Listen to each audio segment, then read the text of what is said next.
ਵਰ੍ਹਿਆਂ ਦਾ ਜਗਰਾਤਾ ਕੀ ਏ,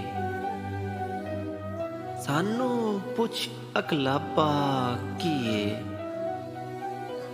ਬਸ ਇੱਕ ਤੇਰਾ ਹਿਜਰੇ ਨਹੀਂ ਤੇ ਸਾਨੂੰ ਹੋਰ ਸਿਆਪਾ ਕੀ ਏ। ਦੋ ਤਿੰਨ ਕਸਮਾਂ ਤੇ ਕੁਝ ਸੁਪਨੇ, ਇੰਨੇ ਦੇ ਵਿੱਚ ਆਂਦਾ ਕੀ ਏ। ਹੁਣ ਤੂੰ ਦਿਲ ਚੋਂ ਲੰਦਾ ਕਿਉਂ ਨਹੀਂ, ਤੇਰਾ ਸਾਡਾ ਝਗੜਾ ਕੀ ਏ। ਡੁੱਬਦਾ ਦਿਲ ਤੇ ਡੁੱਬਦਾ ਸੂਰਜ, ਇਹ ਸਭ ਖੇਡ ਤਮਾਸ਼ਾ ਕੀ ਏ।